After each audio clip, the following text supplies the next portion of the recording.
इच्छा, आशा, अपेक्षा, आकांक्षा, यही सब मानव समाज के चालक होते हैं। नहीं, यदि कोई आपसे पूछे कि आप कौन, तो आपका उत्तर क्या होगा? विचार कीजिए।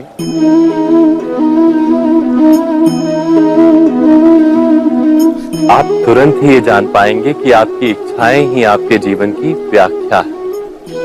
कुछ पाने से मिली सफलता, कुछ ना पाने से मिली निष्फलता ही आपका परिचय।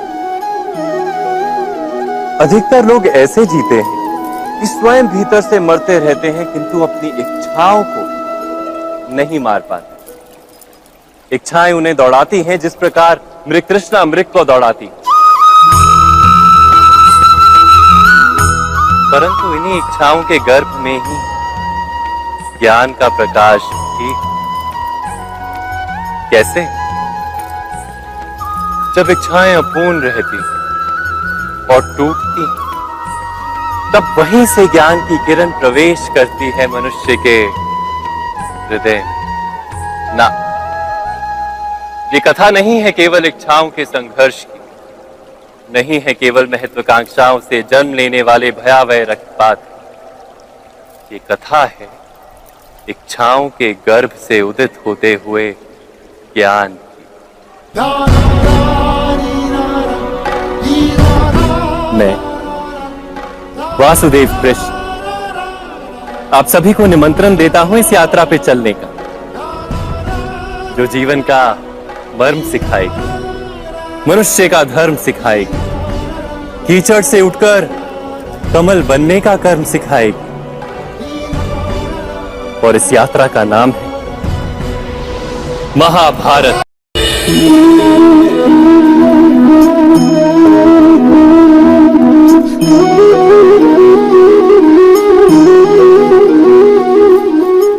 संतानों के भविष्य को सुख से भरने का प्रयत्न करना, यही हर माता पिता का प्रथम कर्तव्य होता है, जिन्हें आप इस संसार में लाएं और जिनके कर्मों से ये जगत आपका भी परिचय पाएगा भविष्य में। उनके भविष्य के सुख की योजना करने से अधिक महत्व और हो भी क्या सकता है। किंतु सुख और सुरक्षा, क्या ये मनुष्य के कर्मों से प्राप्त नहीं होते?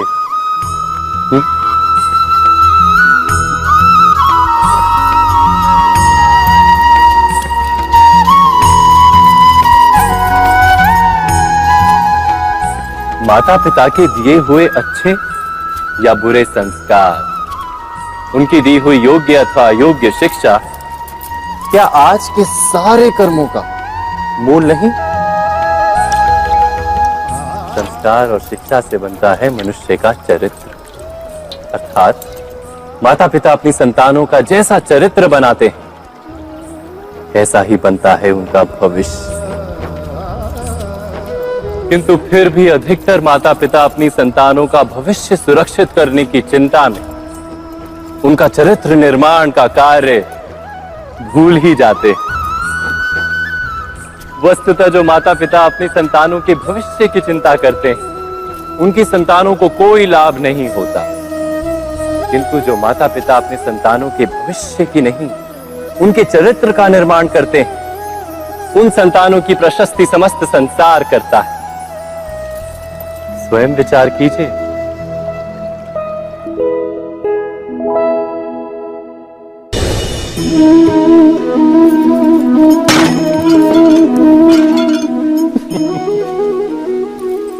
कभी कभी कोई घटना मनुष्य के जीवन की सारी योजनाओं को तोड़ देती और मनुष्य उस आघात को अपने जीवन का केंद्र मान लेता।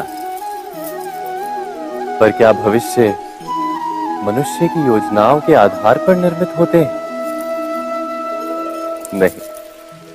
जिस प्रकार किसी ऊंचे पर्वत पर सर्वप्रथम चढ़ने वाला उस पर्वत की तलाई में बैठकर जो योजना बनाता है, क्या वही योजना उसे उस पर्वत की चोटी तक पहुंचाती है?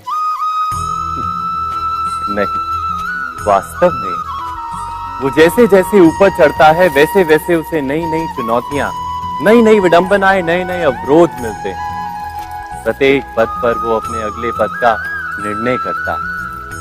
प्रत्येक पद पर उसे अपनी योजनाओं को बदलना पड़ता है।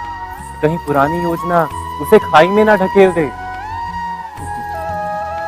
वो पर्वत को अपने योग्य नहीं बना पाता, केवल स्वयं को पर्वत के योग्य बना सकता है। क्या जीवन के साथ भी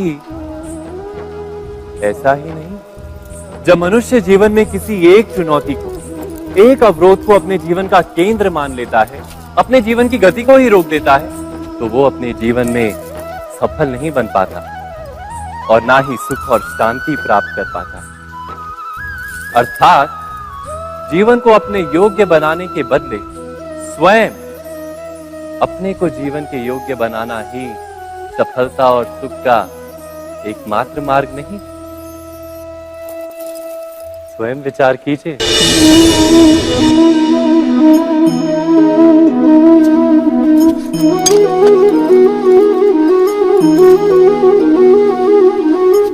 भविष्य का दूसरा नाम है संघर्ष। हृदय में आज इच्छा होती है और यदि पूर्ण नहीं हो पाती तो हृदय भविष्य की योजना बनाता है।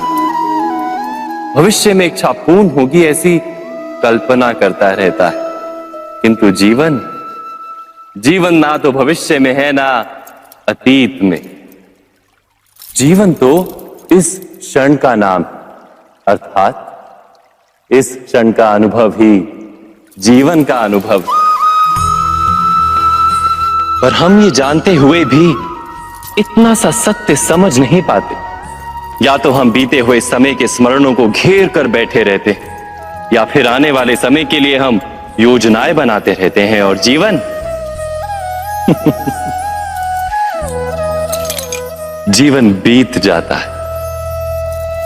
एक सत्य यदि हम हृदय में उतार लें कि ना हम भविष्य देख सकते हैं, ना ही भविष्य निर्मित कर सकते हैं, हम तो केवल धैर्य और साहस के साथ भविष्य को आलिंगन दे सकते हैं, स्वागत कर सकते हैं भविष्य का।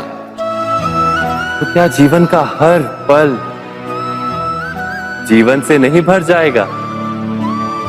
स्वयं विचार कीजिए। पूर्वजों की इच्छा, आशा, महत्वाकांक्षा, क्रोध, बैर, प्रतिशोध, यही सब आने वाली पीढ़ी की धरोहर बनते हैं। माता पिता अपनी संतानों को देना तो चाहते हैं समस्त विश्व का सुख, पर देते हैं अपनी पीड़ाओं की संपत्ति। देना चाहते हैं अमृत, पर साथ ही साथ विष का घड़ा भी भर देते हैं। आप विचार कीजिए, आपने अपनी संतानों को क्या दिया आज तक? अवश्य प्रेम, ज्ञान, संपत्ति आदि दिए, पर क्या साथ ही साथ उनके मन को मैल से भर देने वाले पूर्व ग्रह नहीं दिए? अच्छे बुरे की पूर्व निर्धारित व्याख्याएं नहीं दी? व्यक्ति का व्यक्ति के साथ, समाजों का समाजों के साथ, राष्ट्र का राष्ट्र के साथ संघर्ष क्या इन्हीं पूर्व ग्रहों से निर्मित नहीं होते? हत्या, मृत्यु, रक्तपात क्या इन्हीं पूर्व ग्रहों से नहीं जन्मते? अर्थात माता पिता अपनी संतानों को जन्म के साथ मृत्यु का दान भी देते हैं। प्रेम के प्रकाश के साथ साथ घृणा का अंधकार भी देते हैं, और अंधकार मन का, हृदय का हो या वास्तविक हो, उससे केवल भय प्राप्त होता है, केवल भय। स्वयं विचार कीजिए।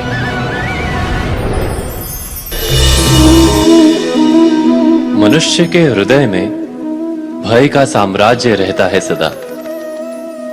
कभी संपत्ति के नाश का भय, कभी अपमान का भय, कभी अपनों से छूट जाने का भय।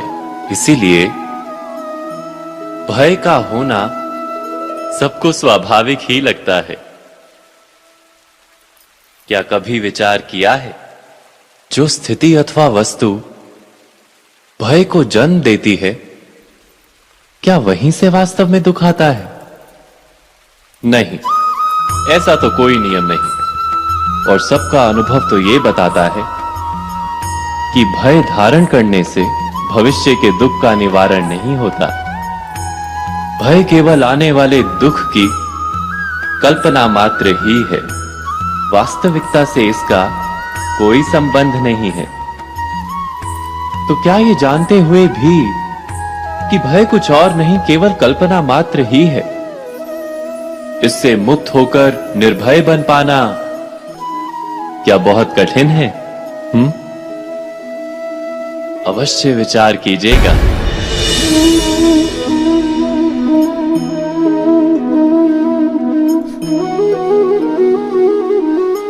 जगत में प्रत्येक व्यक्ति को किसी ना किसी प्रकार की निर्बलता अवश्य होती है। जैसे कोई बहुत तेजी से दौड़ नहीं पाता तो कोई अधिक भार नहीं उठा पाता, कोई असाध्य रोग से पीड़ित रहता है तो कोई पढ़े हुए पाठों को स्मरण में नहीं रख पाता। ऐसे अनेकों उदाहरण और भी हैं। क्या आप किसी ऐसे व्यक्ति को जानते हैं जिसे सब कुछ प्राप्त हो और हम जीवन की उस एक निर्बलता को जीवन का केंद्र मानकर जीते हैं? इस कारणवश हृदय में दुख और असंतोष रहता है सदा। निर्बलता मनुष्य को जन्म से अथवा संजोग से प्राप्त होती है, किंतु उस निर्बलता को मनुष्य का मन अपनी मर्यादा बना लेता है। किंतु कुछ व्यक्ति ऐसे भी होते हैं जो अपने पुरुषार्थ और श्रम से उस निर्बलता को पराजित कर देते हैं। क्या भेद है उनमें और अन्य लोगों में? क्या आपने कभी विचार किया है? सरल सा उत्तर है इसका। जो व्यक्ति निर्बलता से पराजित नहीं होता, जो पुरुषार्थ करने का साहस रखता है हृदय में, वो निर्बलता को पार कर जाता है। अर्थात निर्बलता अवश्य ईश्वर देता है, किंतु मर्यादा मनुष्य का मन ही निर्मित करता है। स्वयं विचार कीजिए।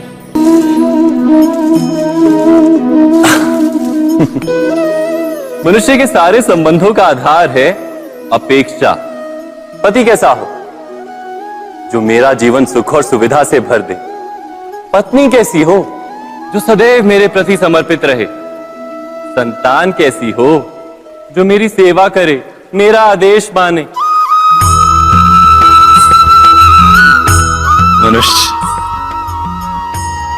मनुष्य उसी को प्रेम भी कर पाता है जो उसकी अपेक्षा पूर्ण करता है। और अपेक्षा की तो नियति है भंग होना। कैसे? क्योंकि अपेक्षा मनुष्य के मस्तिष्क में जन्म लेती है। कोई अन्य व्यक्ति उसकी अपेक्षाओं के बारे में जान ही नहीं पाता। पूर्ण करने की प्रामाणिक इच्छा हो तब भी कोई मनुष्य किसी की अपेक्षाओं को पूर्ण नहीं कर पाता। और वहां से जन्म लेता है संघर्ष।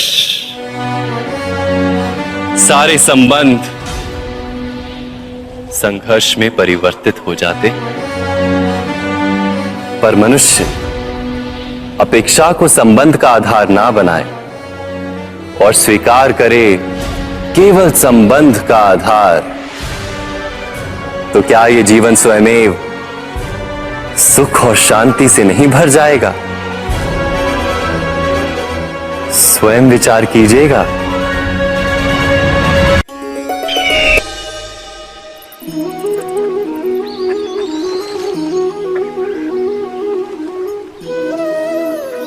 समय के आरंभ से ही मनुष्य को एक प्रश्न सदा पीड़ा देता है कि वो अपने संबंधों में अधिकतम सुख और कम से कम दुख किस प्रकार प्राप्त कर सकता है। क्या आपके सारे संबंधों ने आपको संपूर्ण संतोष दिया है? विचार कीजिए। हमारा जीवन संबंधों पर आधारित है। हमारी सुरक्षा संबंधों पर आधारित है।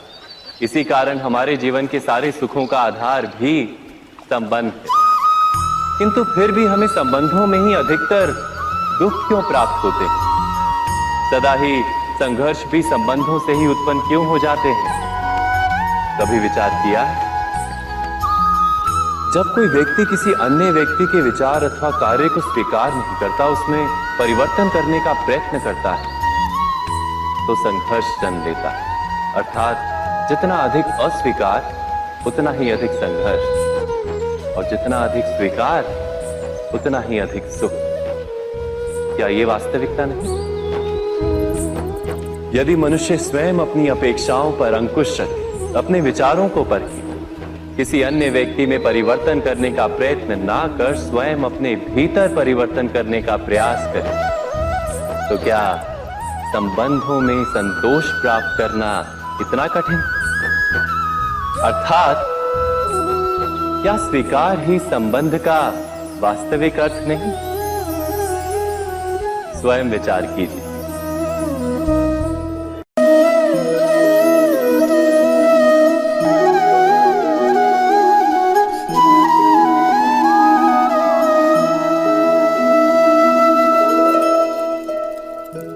जब किसी व्यक्ति को किसी घटना में अन्याय का अनुभव होता है, तो वो घटना उसके अंतर को झकझोर देती, समस्त जगत उसे अपना शत्रु प्रतीत होता है।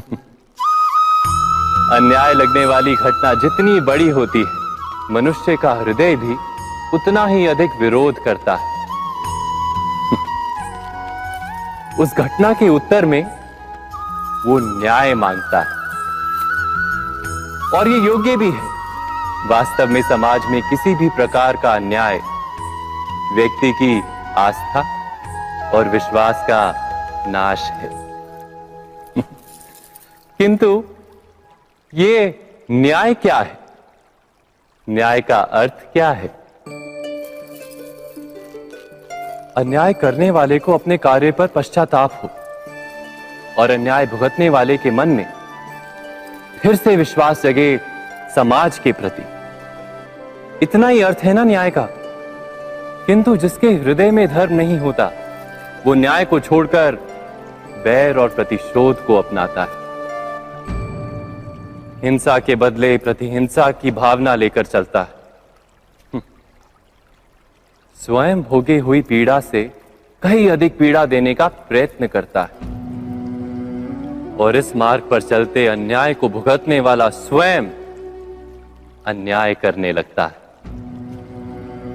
शीघ्र ही वो अपराधी बन जाता है। अर्थात न्याय और प्रतिशोध के बीच बहुत कम अंतर होता है, और इसी अंतर का नाम है धर्म।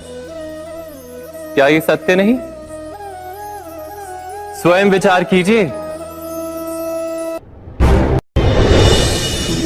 दो व्यक्ति जब निकट आते हैं तो एक दूसरे के लिए सीमाएं और मर्यादाएं निर्मित करने का प्रयत्न अवश्य करते हैं।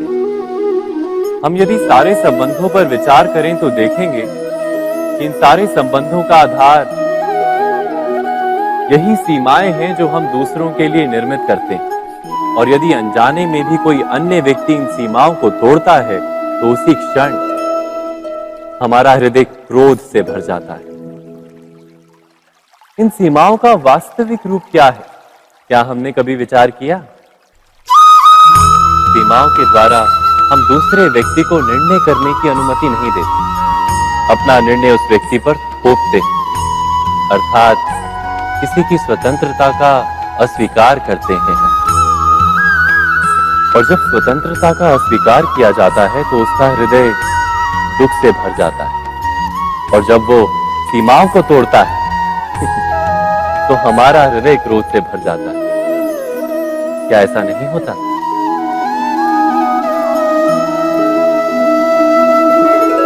पर यदि एक दूसरे की स्वतंत्रता का सम्मान किया जाए तो किसी मर्यादाओं या सीमाओं की आवश्यकता ही नहीं होती। अर्थात जिस प्रकार स्वीकार किसी संबंध का देह है, क्या वैसे ही स्वतंत्रता किसी संबंध की आत्मा नहीं? स्वयं विचार कीजिए।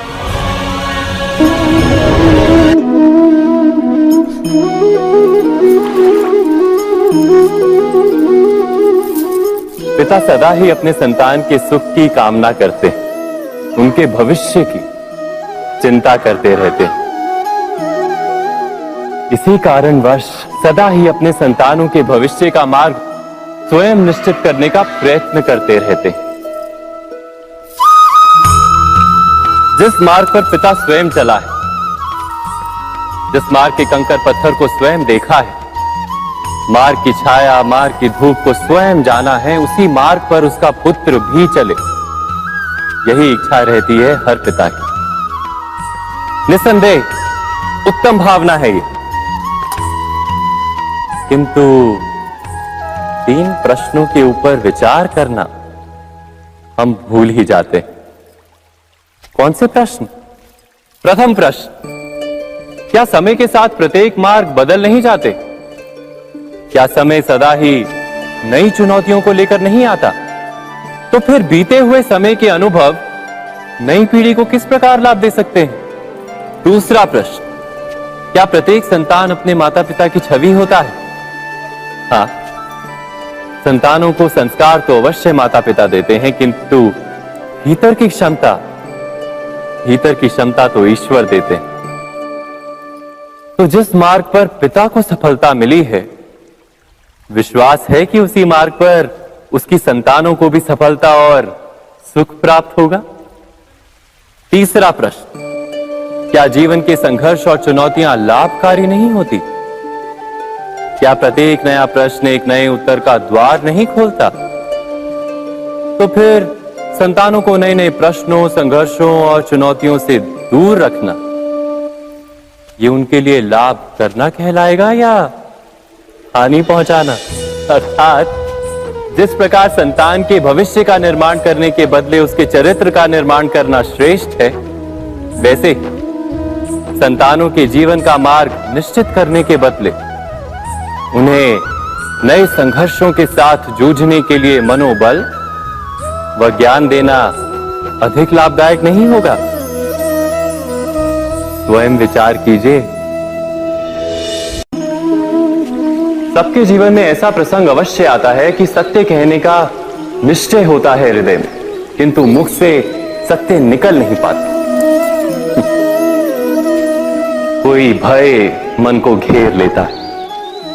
किसी घटना अथवा प्रसंग के बारे में बात करना या फिर स्वयं से कोई भूल हो जाए उसके बारे में कुछ बोलना, क्या ये सत्य है? नहीं, ये तो केवल तथ्य है। अर्थात जैसा हुआ था वैसा केवल बोल देना सामान्य सी बात है। किंतु कभी कभी उस तथ्य को बोलते हुए भी भय लगता है। कदाचित किसी दूसरे की भावनाओं का विचार आता है मन, दूसरे को दुख होगा, ये भय भी शब्दों को रोकता है। तो ये सत्य क्या है? क्या हमने कभी विचार किया है? जब भय रहते हुए भी कोई तथ्य बोलता है तो वो सत्य कहलाता है। वास्तव में सत्य कुछ और नहीं, केवल निर्भयता का दूसरा नाम है।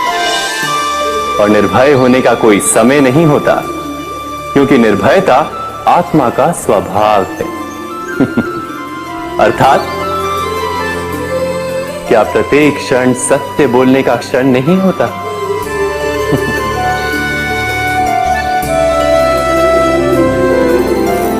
स्वयं विचार कीजिए।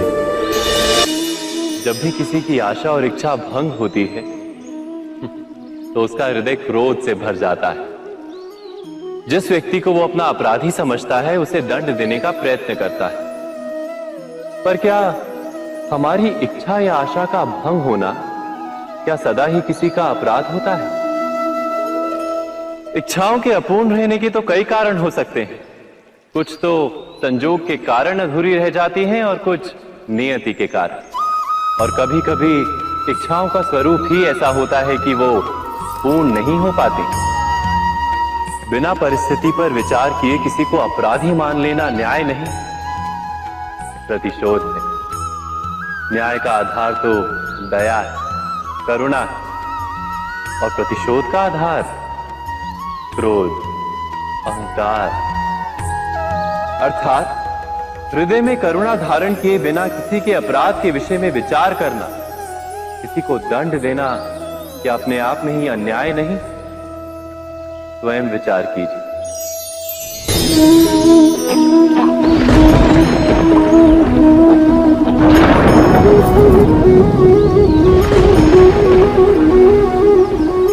सपनों और पूर्वाभासों के आधार पर हम भविष्य के सुख दुख की कल्पना करते हैं।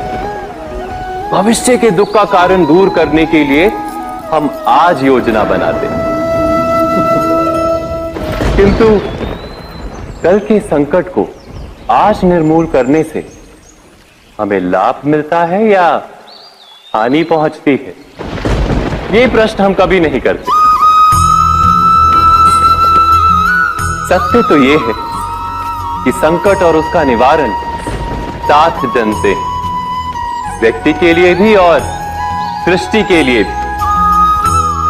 नहीं, आप अपने भूतकाल का स्मरण कीजिए, इतिहास को देखिए। आप तुरंत ही ये जान पाएंगे कि जब जब संकट आता है तब तब उसका निवारण करने वाली शक्ति भी जन्म लेती है। यही तो जगत का चलन है। वस्तुतः संकट ही शक्ति के जन्म का कारण है। प्रत्येक व्यक्ति जब संकट से निकलता है तो एक पद आगे बढ़ा होता है, अधिक चमकता है, आत्मविश्वास से अधिक भरा होता है, न केवल अपने लिए अपितु विश्व के लिए भी। क्या ये सत्य नहीं? वास्तव में संकट का जन्म है एक अवसर का जन्म, अपने आप को बदलने का, अपने विचारों को ऊंचाई पर करने का अवसर, अपनी आत्मा को बलवान और ज्ञान मंडित बनाने का अवसर। जो ये कर पाता है उसे कोई संकट नहीं होता, किंतु जो ये नहीं कर पाता वो तो स्वयं एक संकट है विश्व के लिए। विचार कीजिए।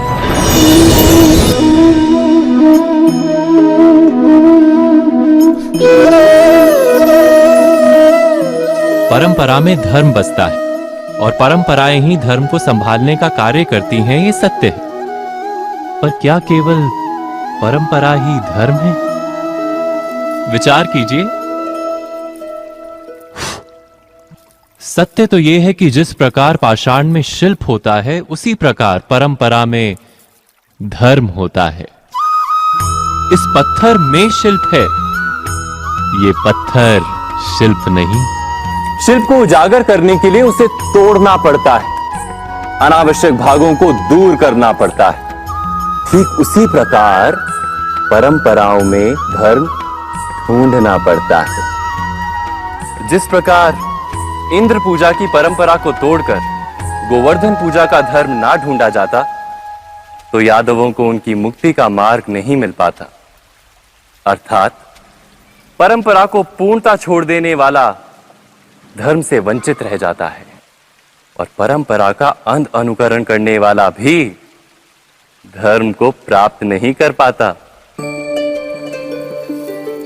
कहते हैं हंस के पास नीर क्षीर विवेक होता है।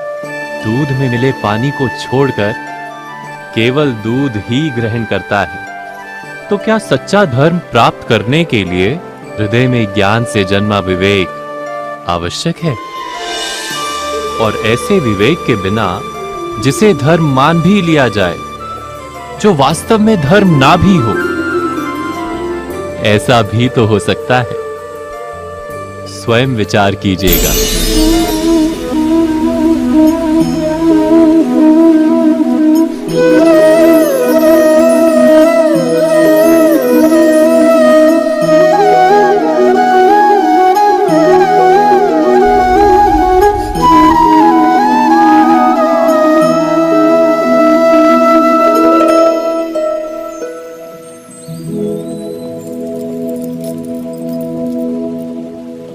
भविष्य के आधार पर सब आज का निर्णय लेना चाहते हैं।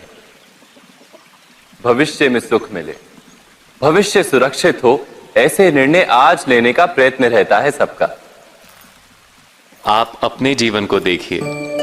क्या आपके अधिकतर निर्णय के पीछे भविष्य का विचार नहीं होता? और हो भी क्यों ना, अपने जीवन को सरल और सुखमय बनाने का प्रयत्न करने का अधिकार सबका है। पर भविष्य तो कोई नहीं जानता, केवल कल्पना ही की जा सकती है। तो जीवन के सारे महत्वपूर्ण निर्णय कल्पनाओं के आधार पर ही करते हैं हम। क्या निर्णय करने का कोई तीसरा मार्ग हो सकता है? विचार कीजिए। सारे सुखों का आधार धर्म है और वो धर्म मनुष्य के हृदय में बसता है। तो प्रत्येक निर्णय से पूर्व स्वयं अपने हृदय से ये प्रश्न अवश्य पूछ लेना कि ये निर्णय स्वार्थ से जन्मा है या धर्म से। क्या इतना पर्याप्त नहीं? भविष्य के बदले धर्म का विचार करने से क्या भविष्य अधिक सुखपूर्ण नहीं होगा? स्वयं विचार कीजिए। व्यक्ति को जब उसके अपराध का दंड मिलता है, तब कभी कभी उस न्याय को देखकर मन कचोटता है। प्रश्न उठता है हृदय में कि जब वो अपराध हुआ था, तब व्यक्ति भिन्न था। उसके पश्चात उसने इतने पश्चाताप किए, स्वयं में इतना परिवर्तन किया, फिर उसे दंड क्यों मिले? पर जहां आघात होता है, वहां प्रत्याघात भी होता है। जैसा कर्म वैसा फल। यदि किसी को प्रेम दोगे तो सुख प्राप्त होगा, यदि किसी की हत्या करोगे तो मृत्यु दंड मिलेगा। जैसा कार्य वैसा ही न्याय। तो फिर प्रायश्चित और पश्चाताप का कोई मूल्य नहीं है? अवश्य है मूल्य। प्रायश्चित और पश्चाताप मनुष्य की आत्मा को बलवान करता है। आने वाले दंड को स्वीकार करने के लिए मनुष्य को तैयार करता है। अर्थात बिना प्रायश्चित के दंड स्वीकार करने का कोई मूल्य है? स्वयं विचार कीजिए।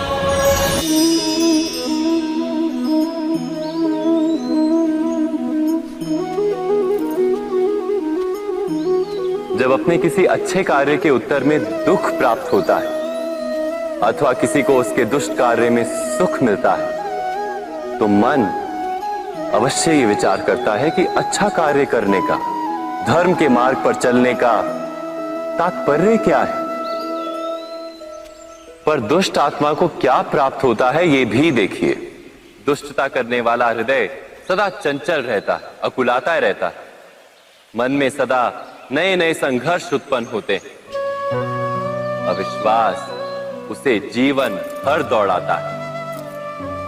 क्या ये सुख? जबकि धर्म पे चलने वाले, अच्छा कार्य करने वाले, सच्चरित्र व्यक्ति का हृदय शांत रहता है। परिस्थितियां उसके जीवन के सुख में बाधा नहीं बनती। समाज में सम्मान और मन में संतोष रहता है सदा। अर्थात अच्छा बर्ताव भविष्य में किसी सुख का मार्ग नहीं। अच्छा बर्ताव स्वयं सुख अथवा बुरा बर्ताव भविष्य में किसी दुख का मार्ग नहीं। अधर्म उसी क्षण दुख उत्पन्न करता है। धर्म से सुख नहीं, धर्म स्वयं।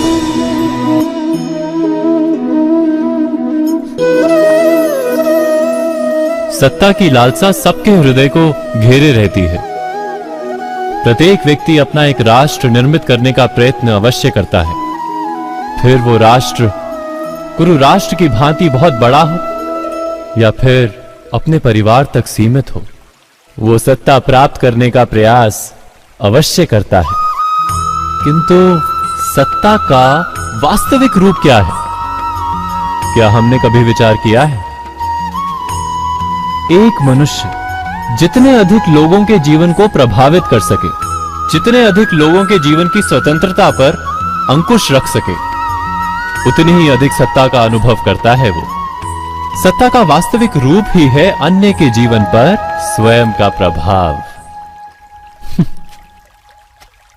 किंतु क्या वास्तविक प्रभाव प्रेम, दया, करुणा और धर्म से निर्मित नहीं होता। जब भी मनुष्य कठोरता और अधर्म से सत्ता प्राप्त करने का प्रयत्न करता है, तब वो दूसरों के हृदय में विरोध अथवा विद्रोह को जन्म देता है। और परिणाम कुछ इस प्रकार। हां, कुछ समय के लिए वो स्वयं को प्रभावी और शक्तिशाली अवश्य पाता है, किंतु वो वास्तविक सत्ता नहीं। यही कारण है कि भृगु और वशिष्ठ जैसे ऋषियों की आज भी पूजा की जाती है, रावण और हिरण्यकश्यप की नहीं। इस पर तो आप विचार अवश्य करें। सत्य कहा ना।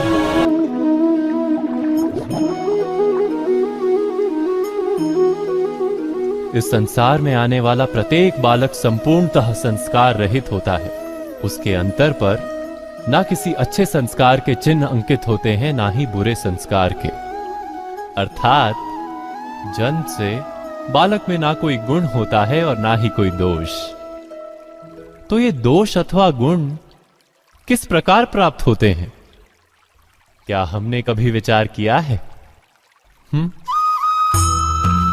जो बात माता पिता के मुख से निरंतर सुनी जाती है, वही बात उनकी संतानों के हृदय का संस्कार बनती है। जैसे किसी गांव में नदी तट तक एक पगडंडी बन जाती है, केवल उस मार्ग पर बार बार चलने के कारण।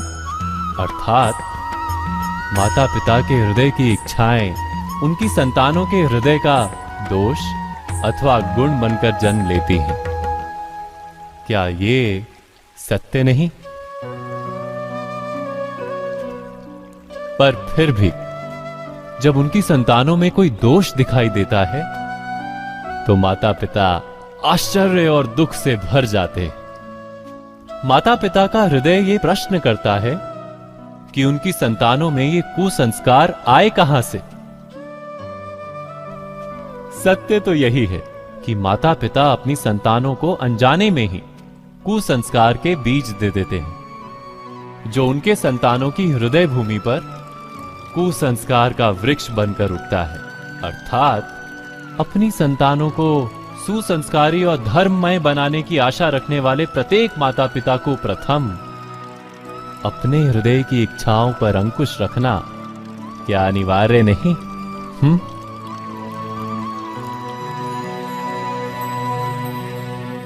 प्रत्येक माता पिता इस पर विचार अवश्य कीजिएगा।